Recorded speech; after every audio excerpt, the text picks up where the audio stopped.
Well, should we get going? Yeah, why don't we, it's so, I've mentioned this before, it's so good to see faces here. Hey, hello, Jim. And rather than on Zoom, even though we have some on Zoom, it's good to see Bill. Who else do we have there? We have, Arlen comes to our book group regularly. okay, and anyone else? Not yet. It's Oh, just okay, us and okay.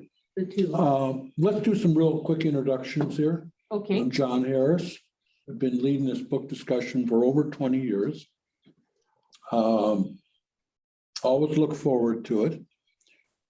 We are missing a person today, unfortunately. Delane, who's been here almost as long as there's our, Louis has been here, I think, from the beginning. Yeah. And of course, Delane passed end of September, I believe it was. She was so involved in this community. I believe she was one of the founding members of LIR in Door County, and just involved in so many different things. And I really miss her already. She was always a fixture here at our discussions. Anyway, John Harris from Sturgeon Bay. Laura. Laura Kayakan. I'm the adult services librarian here, and I just love having these history book discussions twice a year in the spring and the fall. And I lead a regular multicultural book group. Okay. I'm Barbara Wilson, and have loved, the library is my home away from home, and have loved all the groups that You've been to many discussions. Sorry? You've been to many of these discussions. I have, Yeah. and I've enjoyed them immensely. I love history, and I really appreciate your making it so much, so interesting for us. Oh, well, thank you. Mary Smart, retired high school English speech and drama teacher. Had a double major in history, but those jobs all went to the coaches. Yeah. I've really enjoyed John's discussions and have come many times. Linda. Linda Nicholson. I'm part-time here and part-time in Tallahassee, Florida. Yeah, I was sort of part-time and a little bit south of you, Bradenton, Florida. Most people will go further Yeah. south. Good to have you here, Linda.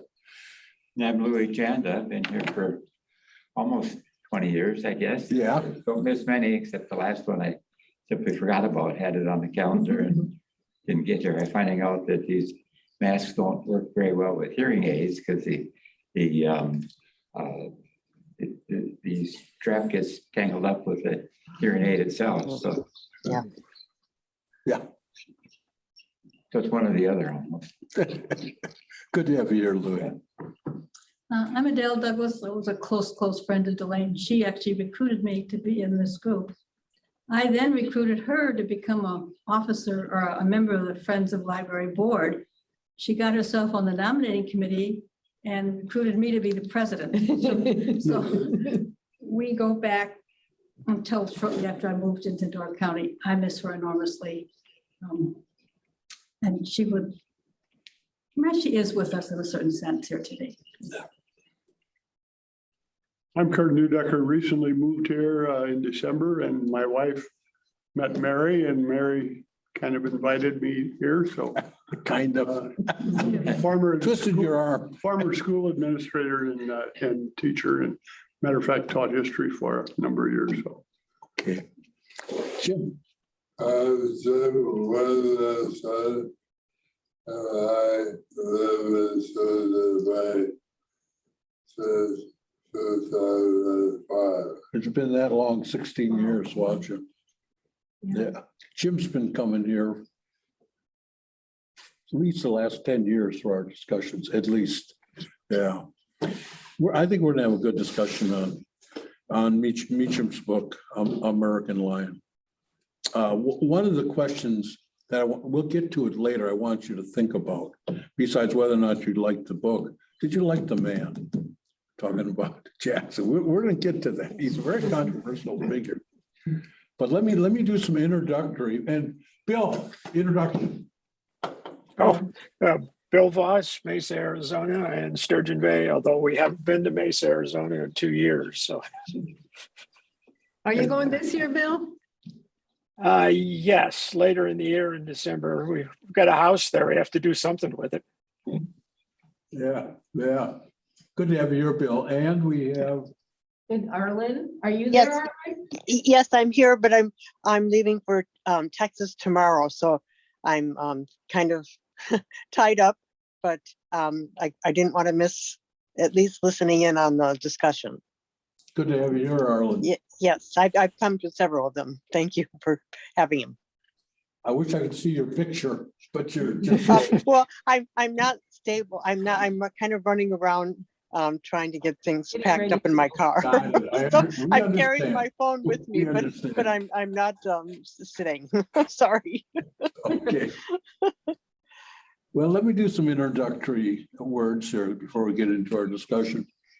I think this is about our fourth book we've done of Meacham's. You can tell Meacham's one of my absolute favorite historians. And right now he's endowed chair at Vanderbilt University in Tennessee, but he's not a historian. He is in the traditional sense.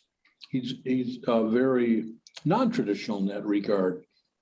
When we think of a history professor, we think of someone who did a bachelor's, master's, PhD in history, then is in a university writing history books. That's exactly the opposite of Jon Meacham. When he wrote this book, this is the book that put him on the map as a Pulitzer Prize winner. He was a managing editor of Newsweek. And prior to that, he was editor and executive VP, I believe, of Random House Publishing. So that's what he brings to the table. And so his writings have always been for me very, very readable. Back to bachelor's, master's, PhD. Here you have an endowed chair at Vanderbilt University with a bachelor's degree. He's got a BA in, I think, from a liberal arts college. It was called University of the South in, I believe it's in Tennessee, a very small Sewanee. school. It's in Sewanee. Yeah, that's the name they give it, Right. Sewanee, right? Like Sewanee River. So, Is it Tennessee? Barbara? Yeah, yeah. Mount Eagle. It's very close to Mount Eagle. Anyways, he published this book in 2009. And what he had that no other historian had, which gave us tremendous insight for this book. We learned about the Donaldsons and the Petticoat Affair. We'll talk about that one too. And the Donaldsons had papers, letters, and he got hold of 60 to 70 letters. And as Emily and Andrew Donaldson. And so that gave us, I think, some really good insight to Jackson, the Petticoat Affair, and the like. He's the first person to have access to those letters. This is a very well-researched book. If you take he doesn't use footnotes. Have you noticed that? But he has a full bibliography in the back. And of course, the book is not a biography. It rather focuses on essentially the 8 years of Jackson's presidency. There's 3 major parts to the book and a minor fourth that should have been a major part. I'll say a little bit more about that in a second. But there's a good portion of the book which talks about nullification, South Carolina's effort to nullify a federal act, which was a tariff act, and almost brought us to the brink of war.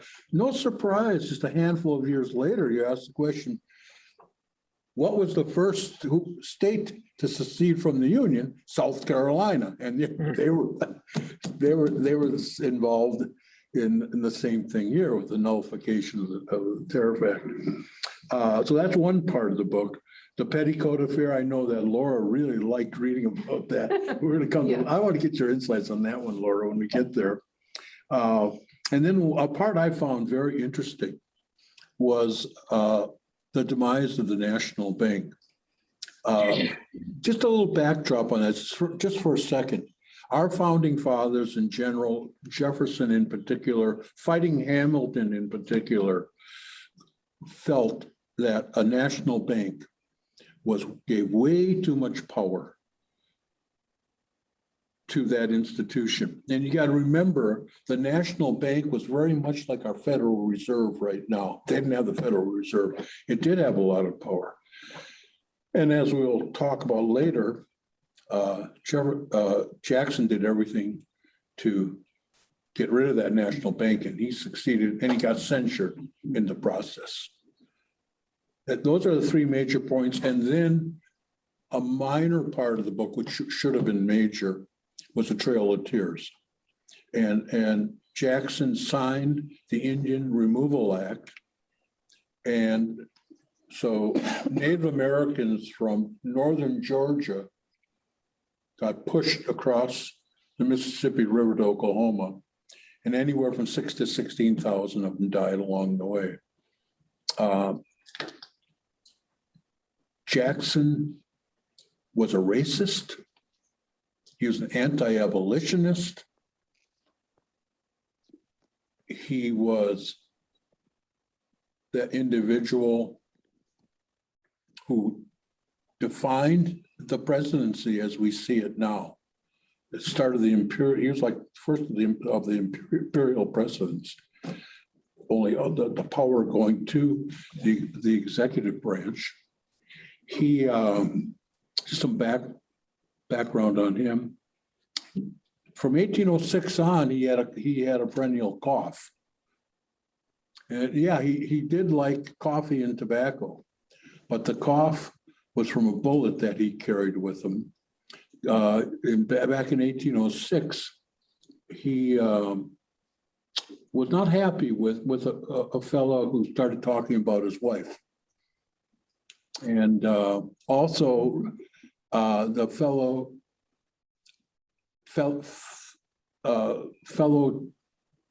plantation owner said that Jackson had reneged on a horse bet. So they had a duel, and Jackson let the other guy shoot first, and he took it in the chest and carried that bullet his whole life. And then he took his and shot him dead. Yeah, he was, among other things, our seventh president. And of course, our president before him was John Quincy Adams. In fact, he'd lost to Adams in 1824.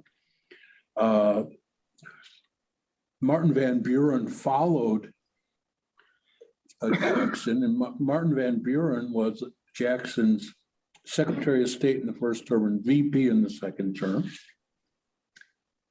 Jackson was also a senator from Tennessee, a congressman from Tennessee, for a short time, territorial governor of Florida, a war hero, especially in the War of 1812 and New Orleans, a brutal fighter. He had that reputation. He was married Rachel Donaldson Robards. There's that name, Donaldson again. Of course, the problem was when he married Rachel was still married. Now, according to Rachel, she didn't know that. She thought her husband had petitioned for a divorce and gone through it. But 3 years after Jackson married her, they had to get remarried again. Of course, that was scandal at the time. Scandal to have a bigamist in the White House. I mean, by then he wasn't the bigamist. He wasn't the bigamist, though. Pardon, though? He wasn't the bigamist. She was. She was, yes, yeah. I'm sorry. I got that turned around. But he's the founder of the Democratic Party, he and his followers. I'm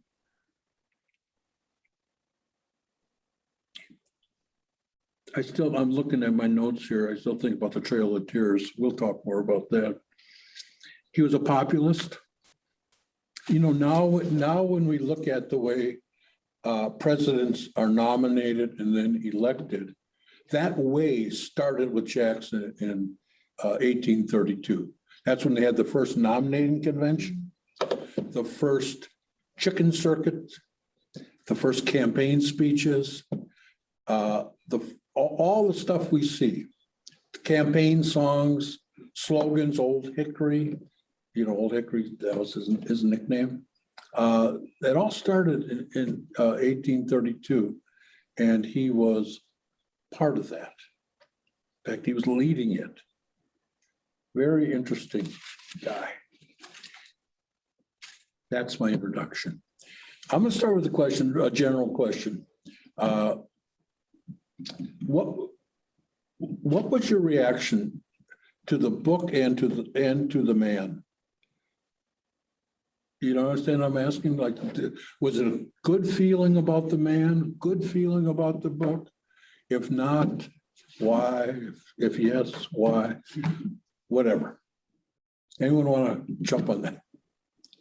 Mary's got it ready to say something. Thank you, Mary. I guess my first impression of Jackson had been of the Trail of Tears. And what a horrible person that must have been to have supported that. Yeah. And at the same time, I've known of him as the president of the people, the first one who wasn't an elitist. And Yeah. of course, the graphic descriptions of the brouhaha at the White House when he was elected. Wasn't that not pathetic, prophetic, that brouhaha at the White House? And that sort of set the stage for the next 8 years. Absolutely. Tell us a little bit about that. Well, I don't know. I read it long enough ago that I can't remember, but his supporters just poured in, whether they were from the backwoods or wherever, and there was quite a party that went on. And it had been so formal before that everyone was just appalled that there was this lack of dignity involved in this fracas that went on. But my opinion of him changed as I read the book in terms of how he interpreted being the president of the people and how important it was for him to hold the Union together. Yeah. Did you say that, Mary? I just flashed back. I used to live in DC for about 4 years, and I used to hang out on Lafayette Square where his statue is. And there's in the statue, there's a phrase that talks about him preserving the Union. And I didn't fully understand that until I read this book. Yeah, it wouldn't have been. And it was a huge part of his presidency. Just a huge part to preserve this union, because he knew nullification was a ticket to ride, and the ticket to ride was a dissolution of our union. If each state could say, I like that law, I don't like that law. Echoes to this day. And what? There are echoes of that to this day. Yeah. Yes. Yeah. How about anyone else about the man or the book, or just, I'm looking for just like general, Adele's thinking harder there. Yeah, I understand very little about economics.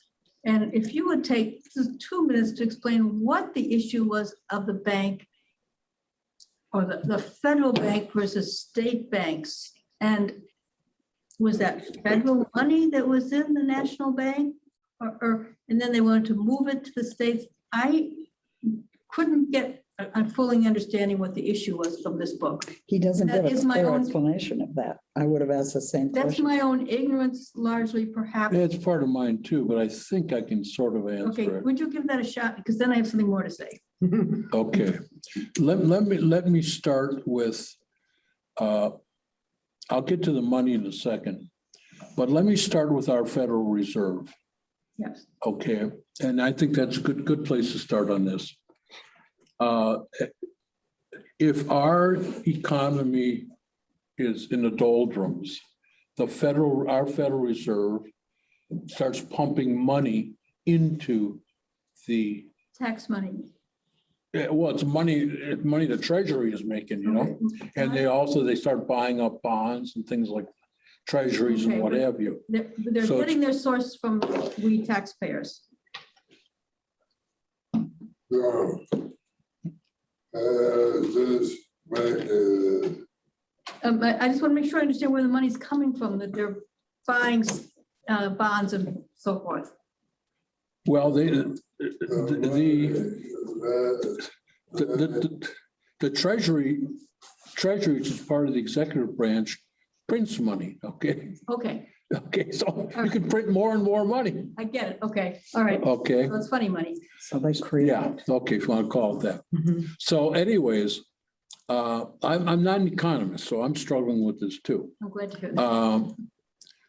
But our Federal Reserve will lower or increase the discount rate. That's the money that banks are always borrowing from the Fed. And so they can cost them more to borrow or less to borrow from the Fed. And so what that does is it affects our interest rates eventually, okay? But there wasn't a Federal Reserve at this point. That's why I'm starting here. Yeah. Guess who did all that stuff? The National Bank did it. And yes, they had deposits. They were a bank with deposits. And that was started in the Washington-Hamilton era. It started, Hamilton won that war with Jefferson. That was the first national bank What was the alternative? where you'd have no national bank, The individual the individual states. chartered by the city or the state. Yes, that was the alternative. So, So can you imagine when Jackson says, like his predecessors, only now is the second national bank and not the first. And it was headed up by a guy called Biddle. And so can you imagine when Jackson says, that is accumulation of too much power, and I'm going to do everything I can to get rid of that national bank. And he didn't go to Congress to get a law passed. What he did, he ordered his Secretary of the Treasurer to redistribute the money in the national bank to all the state banks. So Virginia, Georgia. So he's decentralizing the entire system. and what was the opposition to that? And of course, well, one last thing. Do you remember what his Secretary of Treasury did? He He resigned. resigned.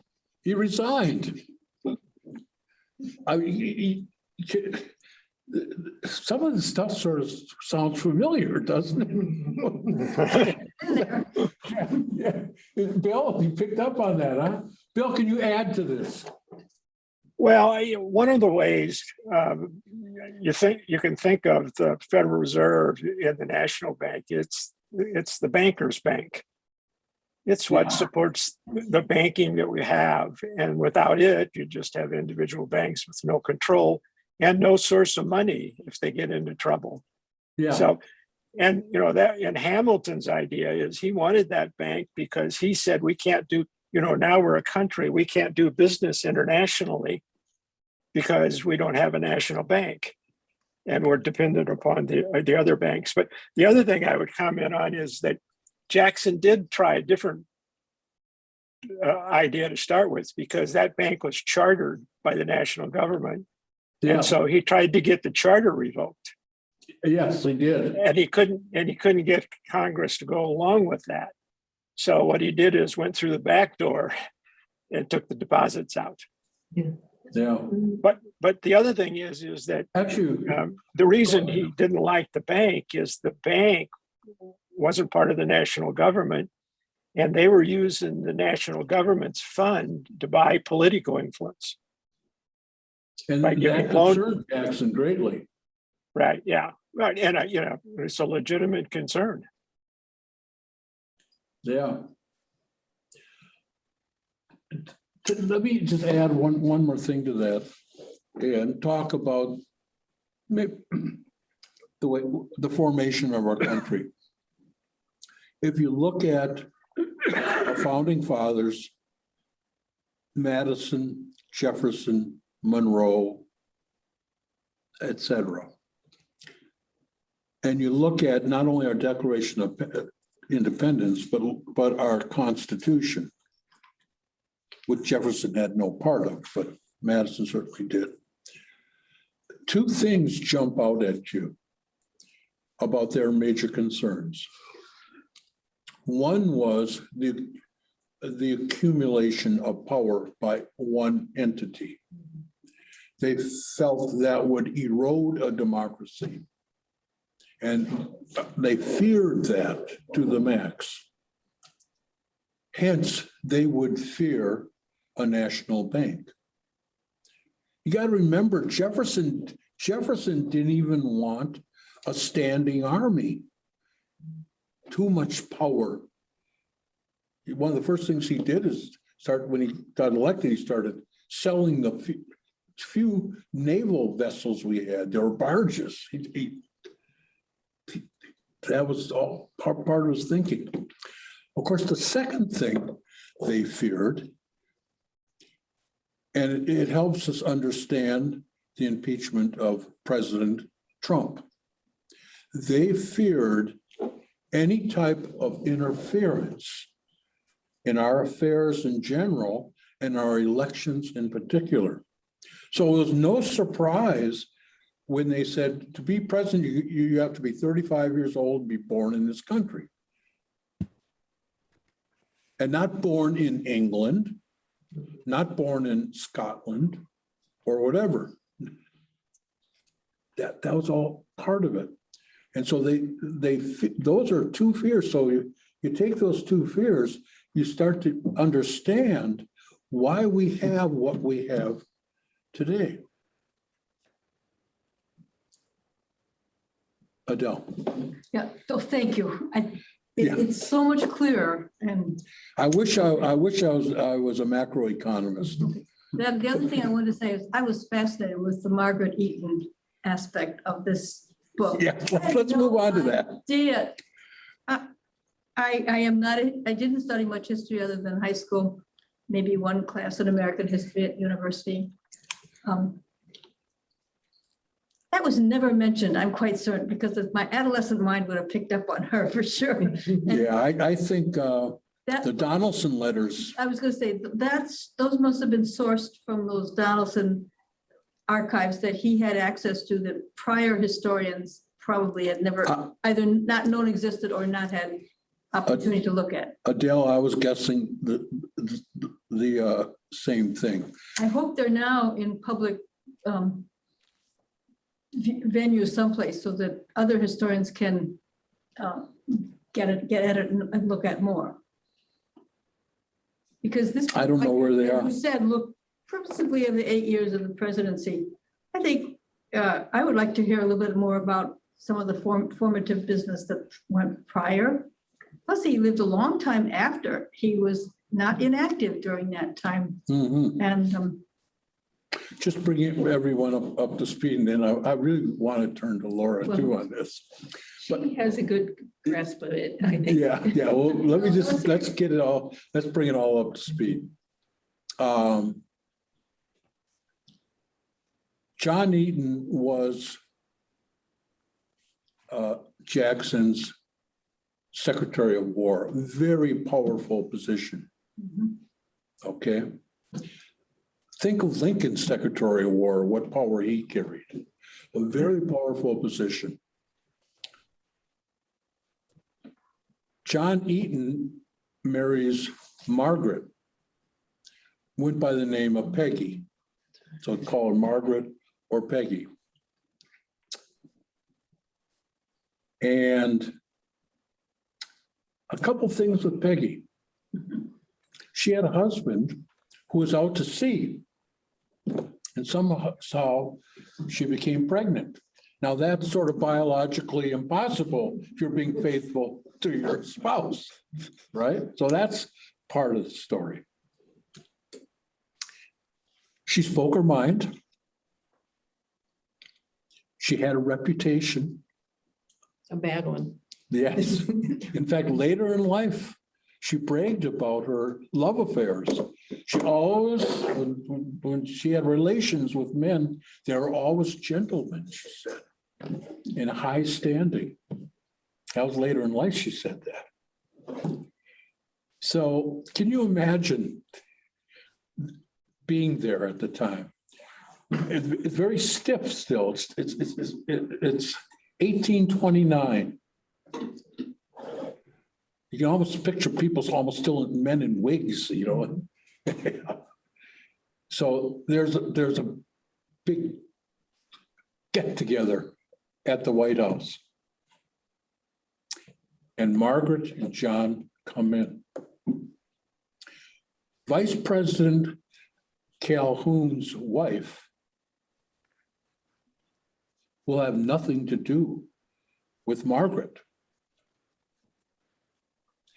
And the line becomes drawn at that point. We have Jackson supporting his Secretary of War and his wife on one side. And we have everyone else, all the other people, not everyone else, on the other side. Take it from there, Laura. Well, I don't know. I just think that we think of it in the Victorian terms, but that was pre-Victorian. Pre-Victorian, If you look at yeah. what's going on in Europe, they were pretty wild back then. So it kind of fits more in that sort of environment, I think. I just wonder about Jackson, if he ever had an affair with her. Because why was he so stuck on this? That's what I think.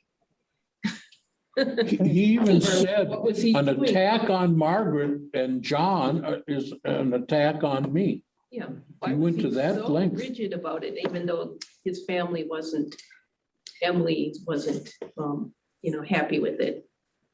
I think it was more, he was protecting her because his wife had been criticized so much. Yeah. In fact, Very he loyal. blamed those attacks on her premature death. She died in 1828 before he took office. And that's how Emily Donaldson at age 21 essentially became the first lady. And her husband, Andrew, became what we now call the chief of staff. I think that's a big part of it, Linda. I think you're onto something there. Loyal to Mr. Eaton. Yes. He had appointed him his secretary, we would say his defense now, probably the prime position in the cabinet. And he wasn't going to back off. He was a very stubborn man. Yeah. You're not going to tell me what to do. Jackson's loyalty was a very important part of Jackson's Yes. life. In fact, we'll learn when we're going to see a really great interview with Jon Meacham. I'll jump ahead to that interview, where the title American Lion comes from. It relates to what we're talking about. He's not thinking of Jackson as a lion. He's thinking about what a lion stands for. If you're, to his, used Meacham's words in the interview, if you're in the pride, if you're on with Jackson, loyal to Jackson, he'll be loyal to you and he'll do everything for you. If you're not in the pride, watch out. That's where the title comes from. In the pride or not in the pride. Anyway. A side note of interest in our area, John Quincy Adams' wife had a nephew named Joshua Boyd, who was sort of a frontiersman and ended up being killed in Sturgeon Bay. Isn't that Oh, my really? Yeah, he was a sort of fur trader character. For goodness. Now, how did you find that out, Laura? I don't know, I just read it. Yeah, that's just- Always been interested. Laura always comes up with these little He had nuggets. some sort of disagreement with the Native American, I think, and was killed that way. But Okay. yeah, you look it up. What about that? Does anyone I want to forget pick the up? exact year, but Mary, go ahead. Before we leave Margaret. We're not leaving her yet. Oh, no. okay. I just got the impression from Meacham that besides being promiscuous, that she was personally obnoxious, that whenever she was in these social gatherings, of course, they were dead set against her to begin with, but that she was rude and not a lady. Yeah, that was my sense. I would agree with Adele And who that did- his loyalty is primarily to John, to her husband. And who did she marry when she was older? Like she was very old and married a Oh, she young. married a 19-year-old, I believe. Dancing instructor, was it, or something? Pardon, Adele? Dancing instructor, I Yes. think. Something like that, yeah, a teenager. Sounds like quite the lady. And of course, can anyone pick it up from here and talk about how this thing all ended in Jackson's presidency? The Eaton affair or the petticoat affair? Do you remember that? I can take it if no one. Let me take it then. I remember that they. So what's happening is the tensions are mounting and mounting and mounting. This is no small stuff. People have taken sides. So Martin Van Buren, our 8th president, says, I have an idea. He was then the Secretary of State. He says, if I resign, that will take people's attention away from this and we can move forward. Now, a little backdrop on this. Who is the I here? I'm sorry, Who's gonna resign? Martin Van Buren, Secretary of State. Oh, yes, okay. And a little backdrop, just one, before I get to the end of the story, it's fascinating. Of course, Clay and Calhoun were Jackson's absolute enemies. There was warfare among them. Clay is a senator from Kentucky. When Van Buren, the Secretary of State, resigns, Jackson wants to appoint him as an envoy to Great Britain. So here you have a Secretary of State will now just be the equivalent of an ambassador. Henry Clay has the guts to cast the deciding vote to stop that. That just shows you what was going on. He's the one who stands up, casts that deciding vote against the former Secretary of State. Okay, now Van Buren resigns, and that's the beginning of the end. The whole cabinet resigns. So think of 2021, where our whole cabinet's gone in one day. Well, we kind of had that in the previous administration at various points. Yeah. So, and yes, well, historian, well, why did that happen? Well, there's this woman called Margaret Eaton. To me, it's this absolutely interesting aspect of our history. Was that the only issue that caused all those resignations? Hi, Polly. This is Peggy Turk. I'm sorry about it took so long to get back to you. It's been a crazy week. Well, and now you're gone, so we're going to be playing telephone tag yet today. Anyway, I'm home. It's Peggy Turk joined us. And Oh, hello, Peggy. I think she's on the phone with someone else. So I muted her. Oh, okay. Okay, I'm off. Did you have something to say, Peggy? Nope. Okay, well, hello, welcome, Peggy. So Joshua Boyd died in 1832 tomorrow, Okay. October 21st. Laura, do you have any more insight on the petticoat? Not really. I just think it's pretty interesting. I think it's a wilder time than we imagine. As I say, we think of Victorian morals and it's so. But this is prior. You're This right. is a little wilder, and I think you see that whole thing trained through all of Jackson's time. And he really brought that in, as you say, he's the common man as opposed to the elites Yeah, before that. And this is another example of it, along with that part at the beginning. was anyone struck about the common man? Was anyone struck with or surprised to find out that Jackson had his full-time portrait painter on staff? It did seem a little odd. Was anyone surprised that Jackson had his own newspaper, the Globe? Yes, that shocked me. knew how to work this thing. And he What, appointed the editor. yeah, yeah, exactly. He appointed the editor and he had his own newspaper. Did previous presidents have their own newspaper?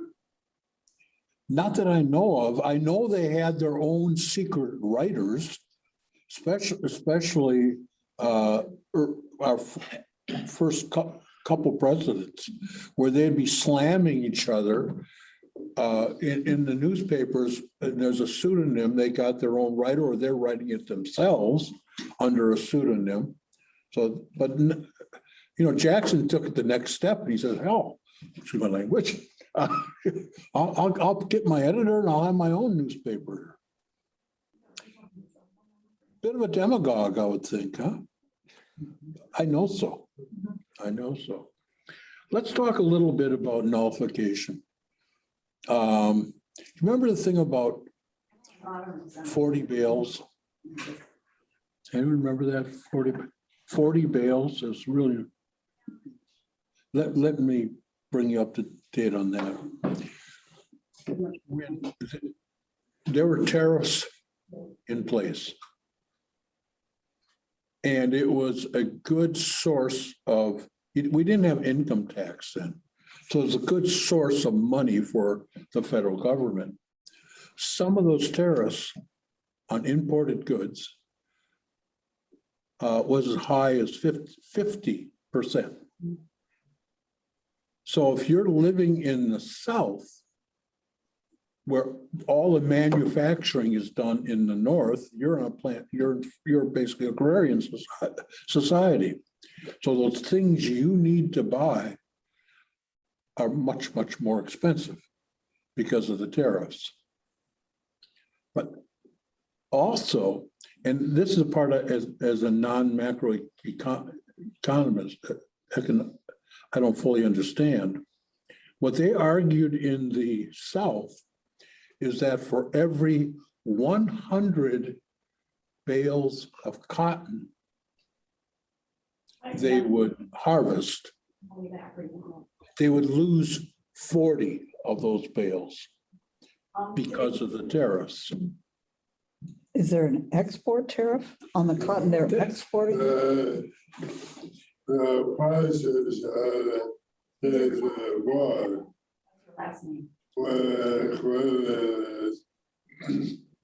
So 40 was cotton out of 100. If you sell 100 bales of cotton, Yeah. and you buy a lawnmower, and the lawnmower costs 50% more than it should, you lose a third of your revenue for the cotton. Okay. That is not very clear, but So the South was selling its cotton to Europe predominantly, or to the northern states to Yeah. produce. Good. So for every 100 bales of cotton produced, 40 bales was paid in tariffs to whom? Government. To our To government? the federal government? Yes, Tariffs are only paid by the importers of the export of the imported goods. the cotton was sold for money. And money was used to buy things. Mhm. The things were more expensive than they should have been without the tariffs. So they said, we get all this money, but we have to pay a lot in tariffs to buy things. The tariffs were added to the prices. So what's happening, if I'm understanding, Jim, what's happening is you got 100 bales, let's say you sell them for a buck a bale. Mhm. But then you're spending so much more for other things. You're in essence losing 40 bales on that 100. But wasn't that affecting the northern states as well, but what they produce? The order says, and that's ours, but they had higher prices. Other things they sold as competitors from Europe had to buy things and pay the server. So Okay. those could raise their prices. Okay. I do think Meacham's a little bit fuzzy on the Yeah. tariff. I wasn't sure whether it was an import tariff or an export tariff and exactly what Adele asked. Yeah, Does that money go to our federal government? Yes, yeah, Yeah. yeah, that is that right. was the primary source of funds for the US bank. Okay, That Ties it would to the have bank. been a tiny sum of money. One of the things that came out of this whole issue around nullification, besides being a precursor to the Civil War for a different reason, that was slaves, of course, is for the first time, there was an act signed by the president of the time called the Force Act. And I'd like to just have you think, I'm going to describe the act in a second. Think if this would be happening now. Okay. And under the Force Act, power and authority was given to the president to assemble the military to bring action against the citizens of South Carolina. Think if that would happen now. How, where we have our president saying, I'm going to bring, I don't like what's happening in Wisconsin. And I'm going to bring my Army, my Navy, my Air Force to stop what you're doing. This is what Jackson did. He put a huge bluff bet. I don't know if he ever come through with it, but he felt so strongly about preserving the Union. As a force as the law. That was a law, Force Act. Yeah, it was passed. As it's still the law. I don't know. It's scary if it is, Jim. Yeah. John, Yeah, Bill. yeah, can I make a comment? Yeah, So Bill, go with it. the Forced Act, if now you bring it back to the day when Trump sent the National Guard to Oregon, yeah, he in fact did that very thing. exactly. That's right. Was it under the Force Act though, Bill? I don't think it was. It was just Well, what he no, I wanted don't to think it do. was under the Force Act, but I'm just saying, that's the precedent, obviously. Yeah, that would be the precedent. Eisenhower as a To Little Rock, yeah.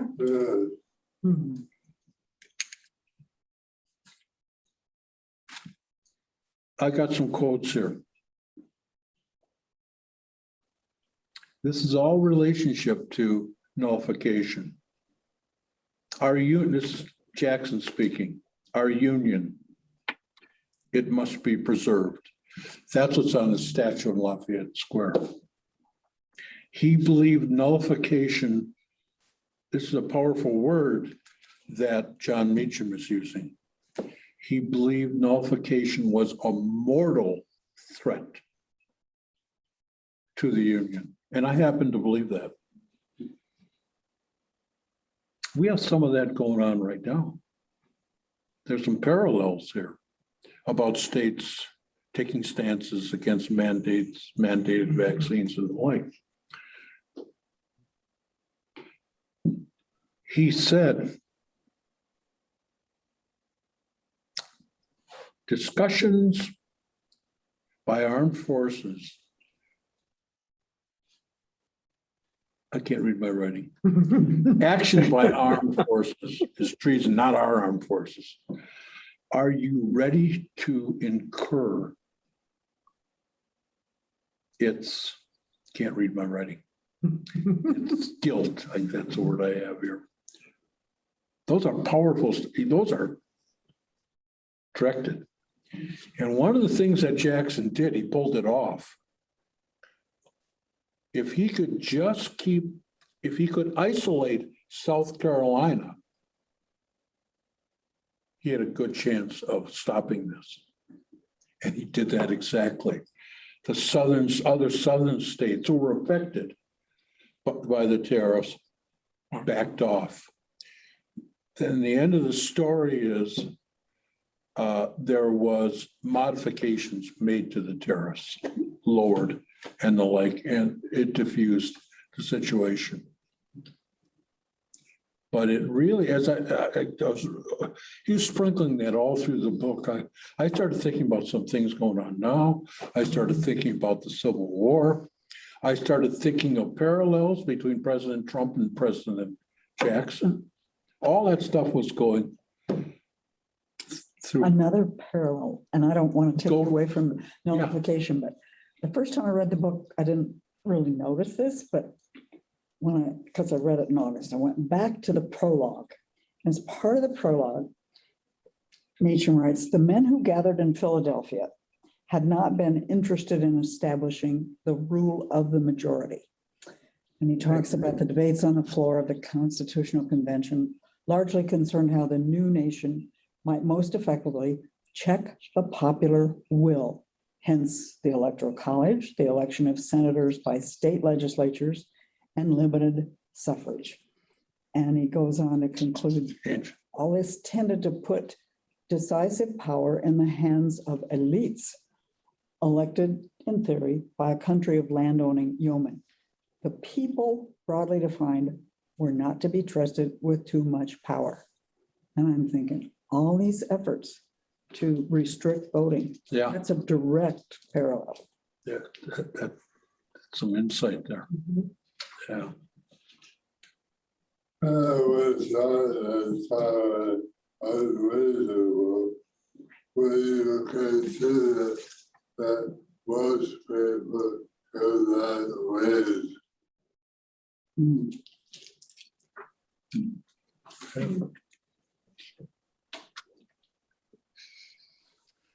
The Senate was elected differently back then. The Senate was elected by state legislatures. Right. And it We're was still fighting about the Electoral College. It's still fighting If about the it's Electoral fair. College. In fact, what's interesting is in 1824, Jackson ran for president, won the popular vote, but 3 other people ran, 2 other people besides him. And so it went to the House of Representatives, and and Jackson felt he got ripped off. That's how John Quincy Adams became our president. He had fewer popular votes than Jackson, but neither of them had enough electoral votes. So it ended up in the House of Representatives. Every state gets 1 vote. That's how that works. And that's how we got President John Quincy Adams. When Jackson ran again in 1932, got sworn in March of 33, landslide victory over Clay. Clay ran against me, just smashed him. There was no question that certainly would not go to the House of Representatives. So we talked about nullification, we talked about the petty code affair. We started off talking about the national bank and its redistribution of the funds, ethics cuts, wow. And it was the Indian Removal Act, where Native Americans were removed from the east and pushed west. I ran across a thing in the book. The first time I've ever read this. Jackson felt that the Native Americans did not hold title to their land. That's like someone coming up to your house and say, you don't have a clear title. And we're taking the house. He believed they did not have title to their land. Is he the only one? I mean, what are all these land patents? What's that? What all the land patents are the government giving land away to people, so he's not the only one. I Yeah, believe that. yeah. Yeah, you're right, Laura. But that certainly would set the stage to do what was done, if you believe that. As I mentioned before, the Trail of Tears happened under Van Buren, but it was Jackson who signed the bill, got the wheels rolling. And as I said, like 6,000 to 16,000 people died in the process, going from Georgia to Oklahoma. And of course, that trend then just continued west as we pushed further west, taking lands, entering treaties, breaking treaties. That's been the They just history. broke treaties right and left. They didn't mean anything to them. No, they didn't mean anything at all. And I wish that Jon Meacham would have made that a little more central in this book. When you read reviews of the books, the reviews are powerful, but they all picked up on just what I talked about, how he sort of downplayed that part of Jackson. And it's not a pretty part of Jackson. But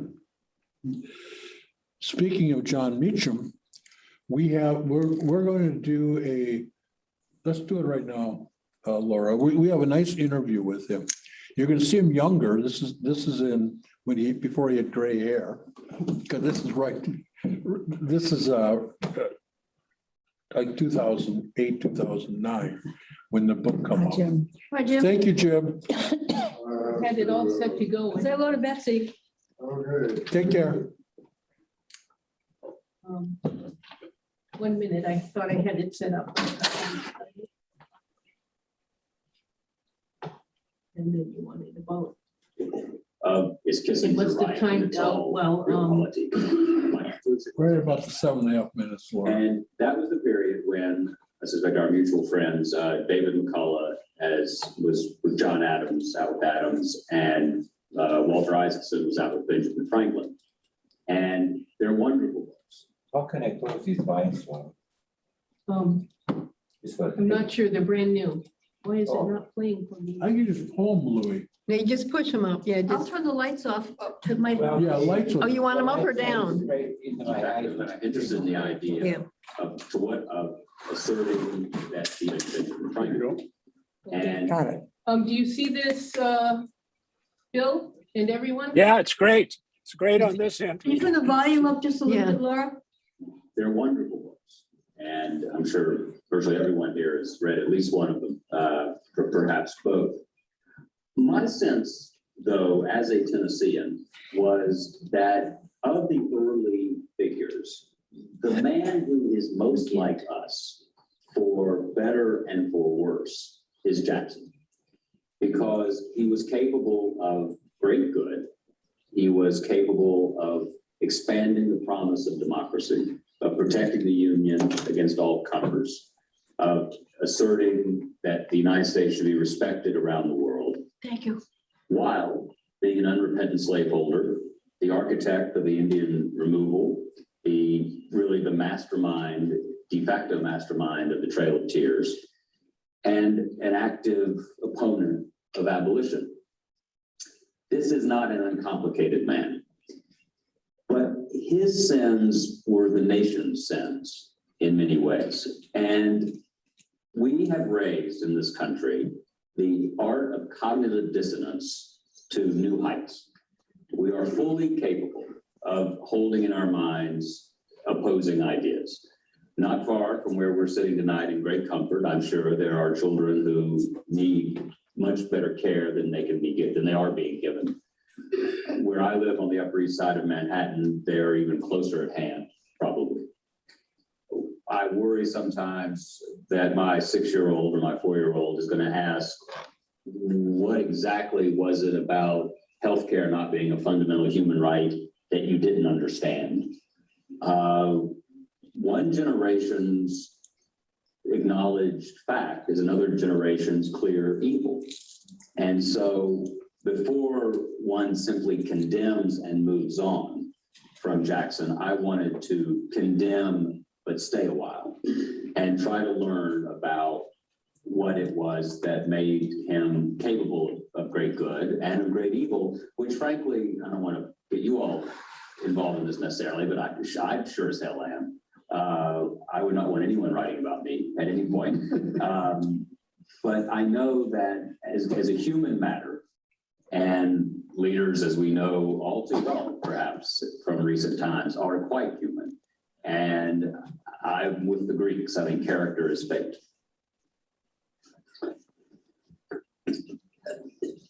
Granted that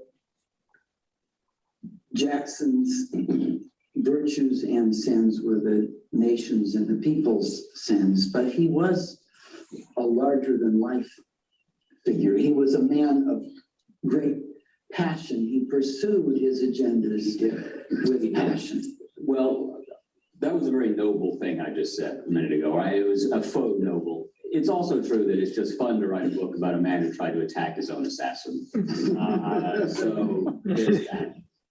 He could not, taking off his shoes at the airport wouldn't have done it for him because he had 2 bullets in him for most of his life.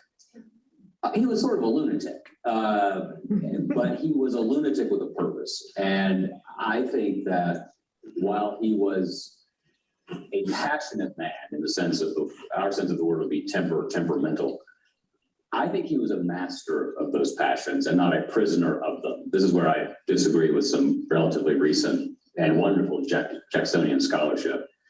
Andrew Burstein, who was very kind and generous to me in this, but he believes Jackson was a little more out of control than I do. My contention is, as a human matter, you do not go from being the orphaned son of South Carolina, never knowing your father, losing your brothers and your mother in the Revolution, with virtually no formal education. The best guess I can make as to his intellectual furniture is that he came from the hours he spent in the Presbyterian meeting house back in South Carolina. That's the most sustained time he ever spent sitting in one place. And so when he was under stress later in life, he would revert to biblical imagery. Henry Clay was not a terrible man. Henry Clay was the Judas of the West. And so once he was so unnerved by a couple of things that were going on, he said that he was weeping as David had for his son Jonathan. David's son's name was Absalom. So he had he mixed it up in his fury about it. I think he was a more sophisticated figure than he's generally given credit for. Part of it came from being a student of Lord Chesterfield, of the early manners guide, a little like Washington's rules of civility and conduct. Chesterfield advised, have apparent confidence in all, real confidence in none. And it was this idea of always having a mask to present to the world. And I think Jackson always had a mask that was ready to be presented. This may be a variation on the same thing, but one of the other recurring themes in American Lion is the way in which Jackson, throughout his political career, conflated the personal and the political as one and the same. Could you talk a little bit about the occasions in which that conflation of the personal and political really has an impact on his decision-making and on his relationships with his friends and his enemies? Yes, and let me take it one step back because we get more gunfire that way. Very briefly, he conflated the public and the personal at first. He fought a number of duels because of his, how to put it, rather murky marital history. He fell passionately in love with Rachel Donaldson Robards. She in love with him. There was a slight hitch. There was a Mr. Robards in the picture. And so that took some time to clear out, and later led to one of the great negative campaigns in American history. I know we want Karl Rove to be responsible for negative campaigning, and I know Karl wants us to think he's responsible for negative campaigning, but it started way before. He fought his most significant duel, the one where he got a bullet where he stayed in him forever, against a man who had insulted Rachel, who over their murky marriage. And he let the other man fire first, took the bullet. His boot is filling with blood. And Jackson coolly levels the pistol and kills the man. Jackson, as Bill Freeling, a wonderful historian of the road to Civil War, once pointed out, always let other people take the first shot. He always waited to fire the second shot. And that's true politically as well. I think conflating the political and the personal, it's a little trickier, I think. The central event of his political life was 1824, when he won the popular vote, did not get the necessary numbers in the Electoral College. The election went to the House. Henry Clay and John Quincy Adams joined forces, defeated him, despite the fact that Kentucky wanted the Kentucky delegation to vote for Jackson.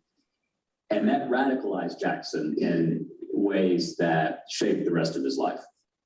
He went home getting angrier and angrier and angrier, charging that there had been a corrupt bargain between Clay and Adams. And that personal defeat, I will also say as a Tennessean, I don't know what it is about Democratic nominees from Tennessee. We have a very bad record with these things. There have been, and then the other one got impeached. So it's just been really uncomfortable for a long time. And then there's Keep Offer, which is a whole different conversation. He personalized it in the sense that it was Clay and Adams's fault. But he was fighting for a larger cause. He was fighting, he believed, for what, as he put it, the principle of the majority is to govern. He quickly proposed abolishing the Electoral College. He asserted ultimately that the president was the direct representative of the American people. Now a quite obvious thought, but revolutionary then. But he was driven by these. So he was driven by these important issues that were political. And he would personalize them in terms of who he had to take out to make that come to be. And Henry Clay and John C. Calhoun were the unluckiest ones to do that. Clay, he later said that his only regrets in public life Jackson's was that he had not hung Clay and shot Calhoun. It is not exactly the era of Obama. Kumbaya. Didn't reach across the aisle. Shot across the aisle. I mentioned to John before we started that the one little piece of the book that bothered me a little bit was I thought he was a little hard on Clay, which is to say that he tended to be taking Jackson's side, but to push this a little bit further, Jackson's war and his hatred of the Bank of the United States also was one of those areas, it seems to me, where his ideological convictions went over to the personal. They did. I'd argue that that's not unsurprising in political terms, that he was against central banks. He was against the Bank of the United States, and then Biddle made it a lot worse. It's hard to imagine two Americans more different in 1832 than Nicholas Biddle and Andrew Jackson. Jackson, who read about Biddle had written more books than Jackson had read. Sort of the quick way of describing this. And certainly more poetry. So what Jackson was very lucky in, though, is that none of these people were particularly good politicians. Biddle was a lousy politician. Remember, he had the bank veto message printed up and distributed around the country because he thought it would help the bank's case. It would be like McCain giving his last few dollars to put more Obama ads on the air. And Clay misjudged Jackson at every turn, literally at every turn, which is one of the reasons Clay is a distant kinsman of mine, actually, and so this was painful, but not that painful. I think he was just a terrible political judgment, ultimately, for a man who's supposed to be the great compromiser, in the sense that he just couldn't accept that this rough-hewn barbarian who could barely spell his name, in John Quincy Adams's phrase, could possibly have defeated him, and defeated him again and again and again. But the bank war was about an idea as well. The idea preceded the personality. I guess would be my argument. That with Jackson, did he embark on an entirely personal vendetta that was divorced from a reasonable political goal that he wanted to undertake? And except in his private dueling life, I would argue no. I'd like to feel that I could defend Biddle being Philadelphia's most prominent citizen at the time, but he actually is a pretty difficult person to defend.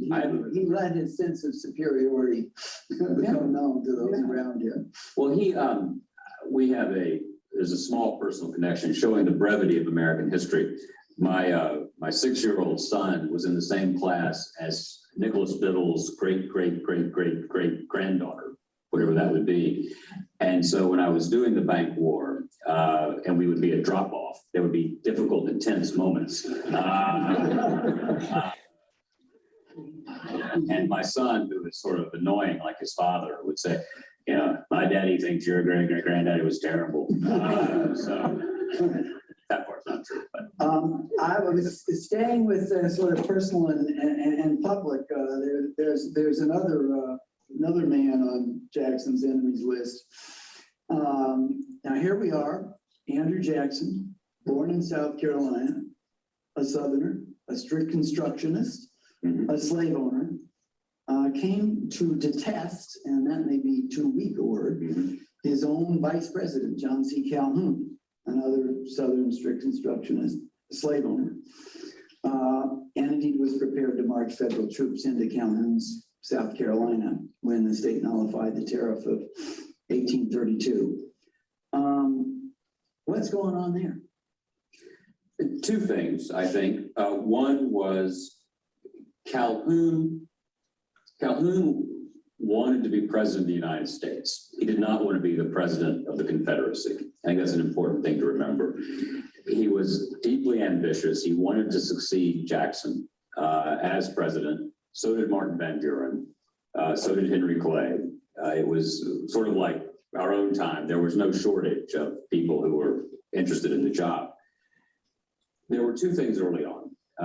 One was a social scandal that fundamentally shaped the presidential succession. Very quickly, it was the Eaton affair.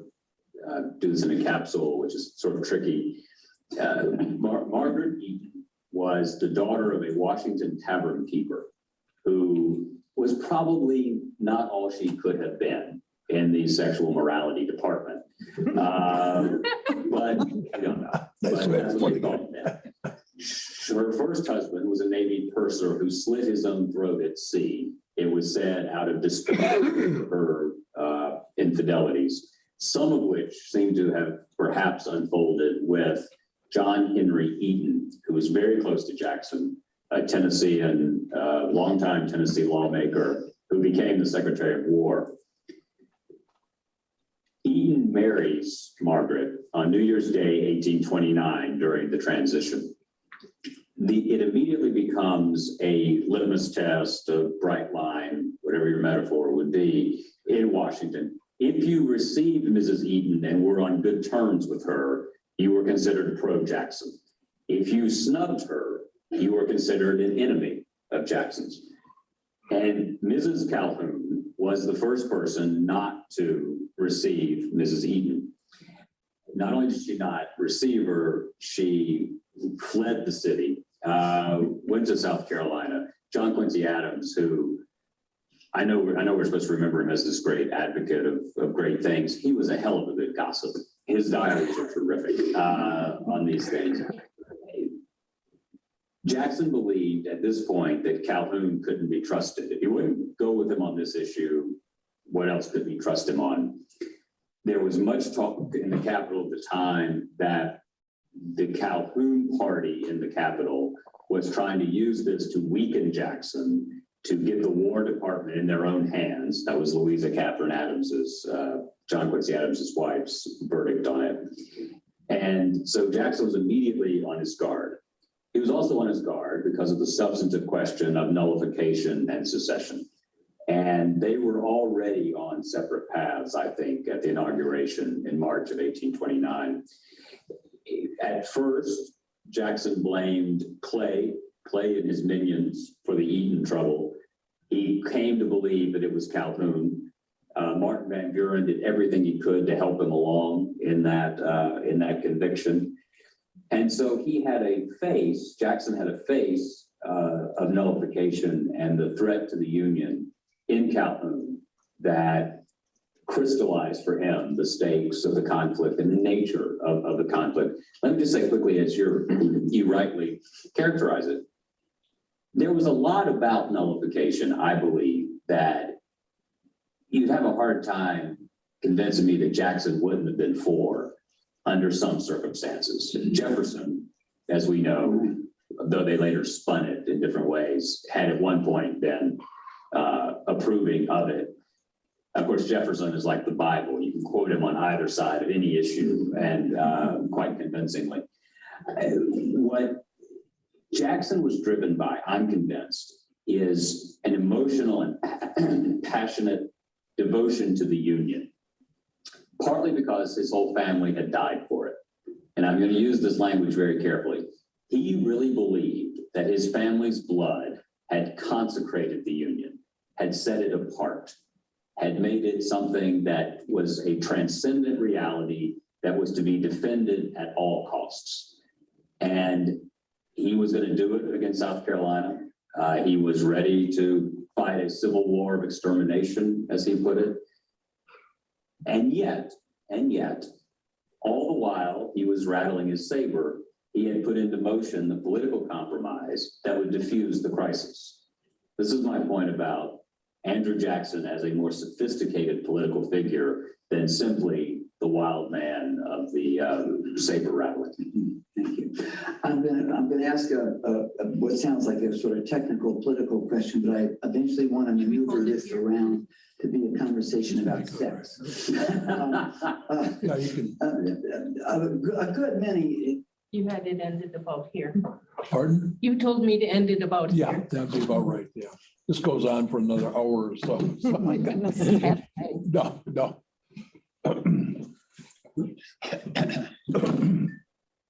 Well, there's Jon Meacham in younger days. He expresses himself so well. That's one of the reasons I like him a lot. We're actually sort of coming to an end here. I'm going to hit you with a couple things before we go, though. I've got some stuff to share.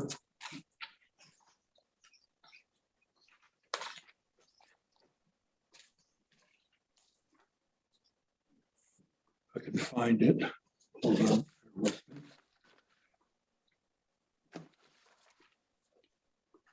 Jackson was a slaveholder. He had 150 slaves. He had one of his slaves in 1804 escape. So Jackson ran this ad to get his slave back. With the ad was a promise of a $50 reward and $10 extra for every 100 lashes person would give the slave, up to the amount of 300 lashes. I can't imagine that. 300 lashes of a whip. Will kill him. You can't survive that, I don't think. Abolitionists, he was a strong anti-abolitionist. And he thought it was a wicked plan of exciting, his word, the Negroes, black folks, to insurrection. He was not a passive anti-abolitionist. He was really quite active in the words that he used. Of course, he argued to preserve the Union, you have to maintain slavery. That wasn't quite so given even in the 1820s and 1830s. There were many abolitionists around at that time, some much earlier. I had asked the question at the beginning, a general question, do you like the book? Do you like the man? And I can give you my answer. I don't like this guy very much. And yet I'm going to read something that should cause me to like him more. But I find something of the things about him. I would have trouble if he was in the presidency respecting him. But you're looking at it in the 21st century. Had you lived as he did in the 19th century, Yeah, might you have liked him better? that's a good question. I know I'm using 2021. I'm saying that to myself. Yeah, I think, yeah, I'd probably thought he was a pretty okay guy, power to the people and all that business. yeah. Also judge him differently. We'd say he was wounded because he lost his parents and this sort of thing. You know, Yeah. how we do, traumatized as a child. Yeah. How did an orphan get to the position financially that he was able to have 150 slaves? And how did he get so well educated? I mean, his language, when you read his writings, He writes very well. brilliant. Well, read Abraham Lincoln. He only had a little His education. vocabulary is phenomenal, Yeah, better than my own, and I have several degrees. yeah. He knew the way with his words. Okay, go back to the question. Yeah. I find him to be a classic demagogue. Yeah. I find that to be the case. I find him to be, I know it's important to have people who support you and your efforts. But to me, there's a magic line you cross when it becomes loyalty. And then you might think of loyalty oaths and all that type of stuff. And when I think of Jackson, unfortunately, I think of loyalty oaths, even though I don't think he asked people to take one. But I do know if you're on the other side of the line, it wasn't a good place to be. Many of our presidents since have talked about what an impact, positive impact, Jackson had from Teddy Roosevelt to Truman to Roosevelt. So I understand that. And I also understand this. I'm on page 356. And I'll read just one paragraph. It's to follow up what I was just mentioning. And it's a good way of summarizing the impact he has had. Jackson has inspired some of the greatest men who have followed him in the White House. Presidents who have sought to emulate his courage, to match his strength, and to wage and win the kind of battles he waged and won. Running at the head of a national party, fighting for a mandate from the people to govern in particular ways on particular issues, depending on a circle of insiders and advisors, mastering the media of the age to transmit a consistent message at a constant pace, and using the veto as a political, not just a constitutional weapon. Jackson vetoed 12 bills. His 6 predecessors vetoed a total of 9. So he started using the veto as a political weapon too, and it has continued to be used in that way. And not just a constant weapon. In a Washington that is at once politically and personally charged with all features of the modern presidency that flowered in Jackson's White House. He certainly, I think a word that comes to mind for me is, in that role, he was extremely entrepreneurial.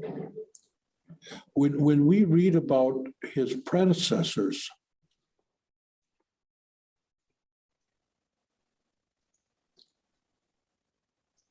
they were looking at their role in a very different way.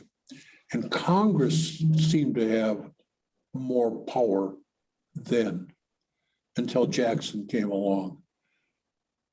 And of course, now we have come to an executive branch that is almost beyond comprehension how much power they have. Jackson started that movement. It's been his lasting, in my opinion, his lasting legacy.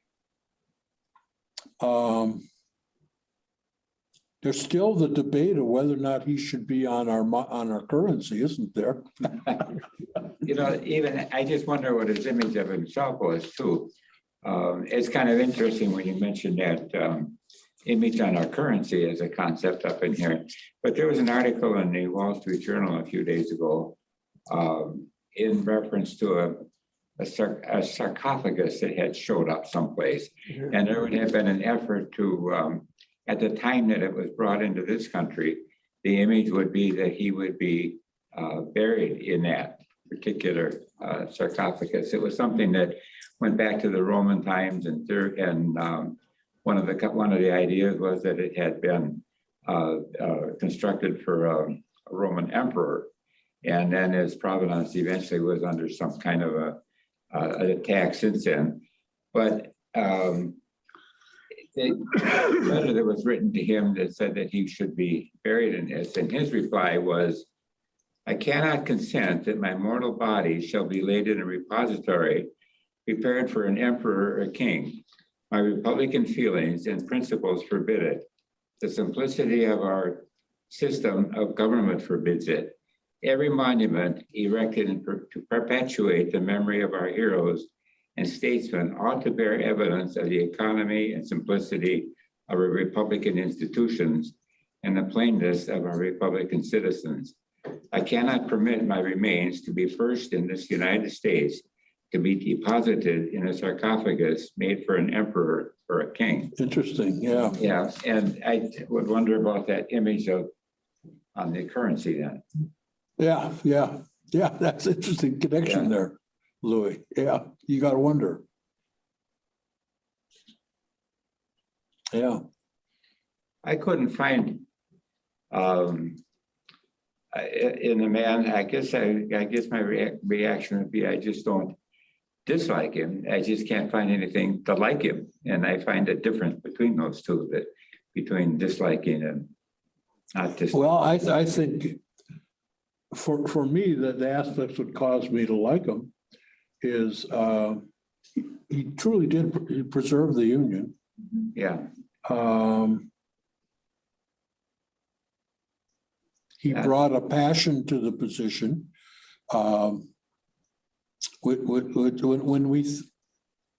I think when we think of most of our most effective presidents, that's usually what comes to the fore, their passion, which then carries out to the people.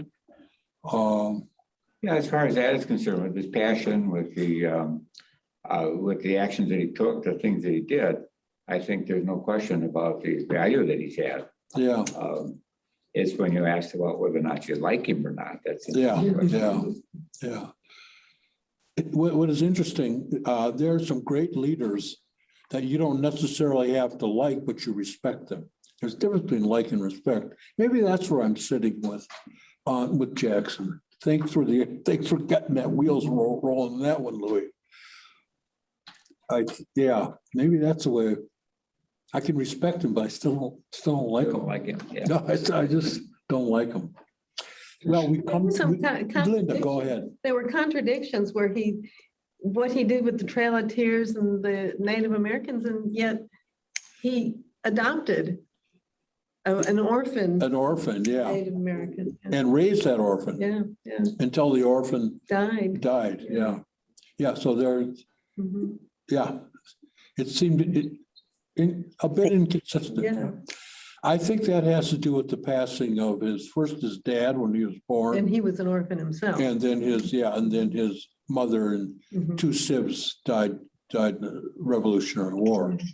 I think so. He was an orphan at age 14.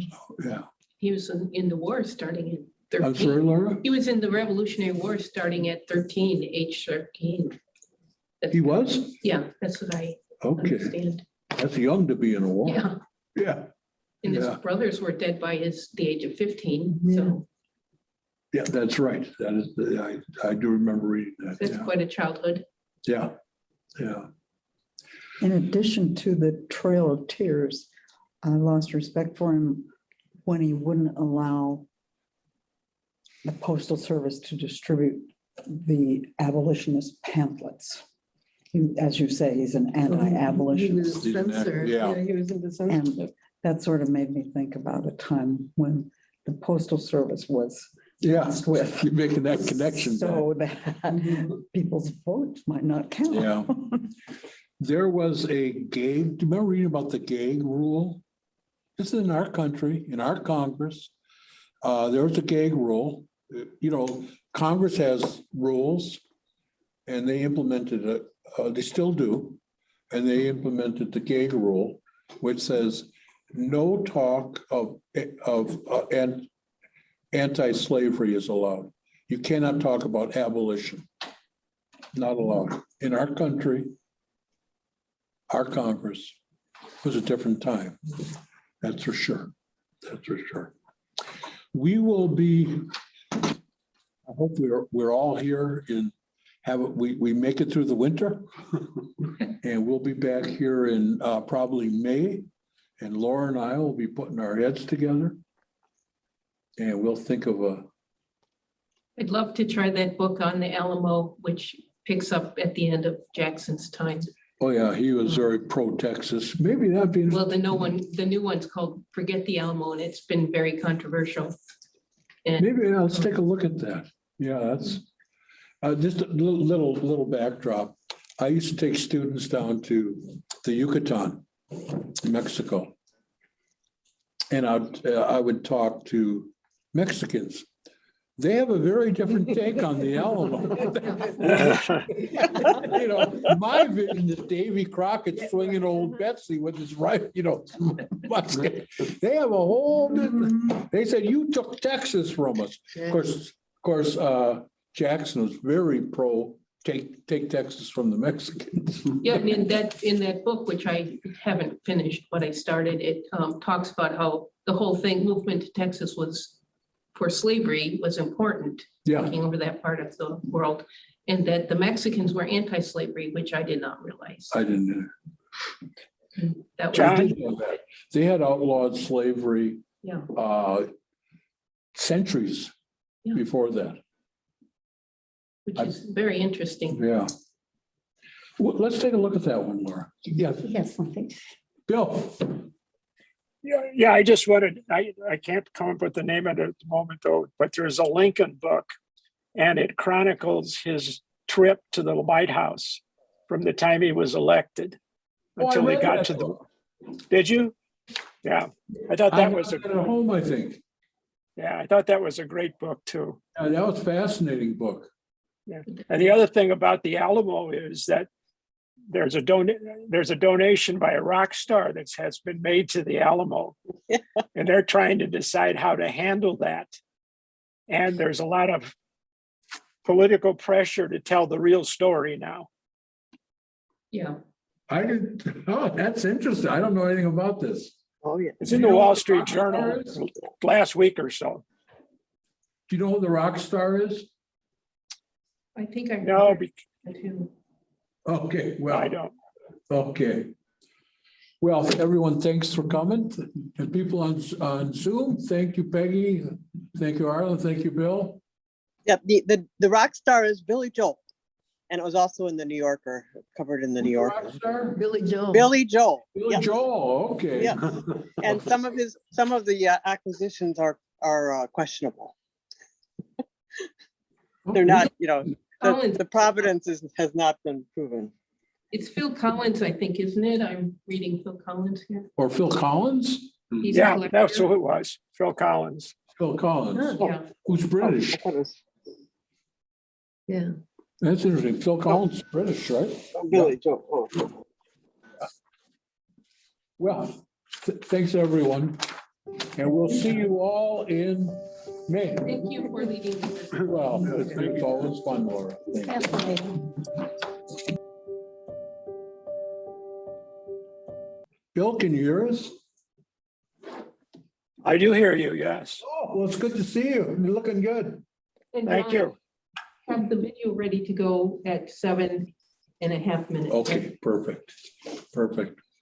Bill, I still remember a book discussion we had. You had the best insight on Lincoln that I can remember. And what it was we were talking about Andrew Johnson and the radical Republicans and the fight and all that type of stuff. And of course, Johnson getting impeached and the like. And then I sort of just wondered, I wonder if Lincoln would have run into that. In a matter of a second, Bill says, no. You're the much better politician. That was so insightful, Bill. Do you remember that? Yeah. Even a blind hog finds an acorn once in a while. Yeah. But really, that stuck with me all these years. It's been about 3-4 years. Yeah.